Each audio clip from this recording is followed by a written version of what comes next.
Hello everyone, আজকে share করছি খুব কিউট একটা বেন্টো কেকের ডিজাইন। কেকটা দেখেই বুঝতে পারছো কেকটা ছিল একটা স্ট্রবেরি ফ্লেভারের মধ্যে কেক।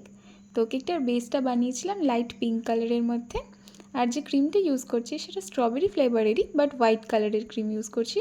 সবটা পিঙ্ক পিঙ্ক হয়ে গেলে দেখতে অতটা ভালো লাগতো না, তাই এই ক্রিমটাকে হোয়াইট কালার রেখেছি।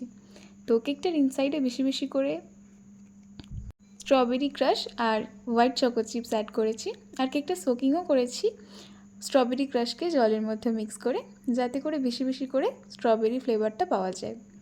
তো কেকটার আউটসাইডটা পুরোটাই হোয়াইট কালারে কাভারিং হবে, তাই ইনসাইডের ক্রিমটাকেও আর কালার মিক্স করিনি। তো কেকটা ভালো মতন করে ক্রাম কোট করে কিছুক্ষণ ফ্রিজে সেট করে নিচ্ছি। কেকটা যদি ক্রাম কোট করে কিছুক্ষণ সেট করে নেওয়া হয় তাহলে ফিনিশিং করতে অনেক ইজি হয়। আর কেকের ফিনিশিংয়ের ওপরই কেকের ডিজাইনটা সবথেকে বেশি ডিপেন্ড করে।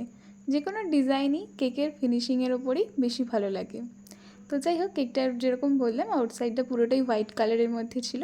কেকটা বানানোর পর খুব কিউট দেখতে হয়েছিল। এটার ফটো আমি আগেই শেয়ার করেছি, এখন এটার ভিডিওটা শেয়ার করছি। তো কেকটা ভালো মতন করে ফিনিশিং দিয়ে নিয়েছি। এবার ছোট্ট ছোট্ট দুটো কান বানাচ্ছি। দেখে নিশ্চয়ই বুঝতে পারছো কী বানাচ্ছি আমি। তো যাই হোক, কেকটার আমি ওয়েট করেও দেখিয়ে দিলাম। কেকটা 236 গ্রাম হয়েছিল। বেন্টো কেক নর্মালি 200 গ্রামের মতনই থাকে, এটা একটু বেশি ছিল। তো যাই হোক, এবার দেখে বুঝতে পারছো কেকটা কী বানাচ্ছি। এটা একটা ছোট্ট খরগোশের থিম বানিয়েছিলাম, খরগোশের মুখের মতন। তো কেক দুটো ছোট্ট ছোট্ট কান, চোখ, নাক, মুখ সব কিছুই করেছিলাম, আর সামনে একটা ছোট্ট গাজর বানিয়েছিলাম। তো এটা ছিল কেকটার ফাইনাল লুক। দেখে জানিও কেমন লাগলো। ভালো লাগলে একটা লাইক করে দিও। Thank you.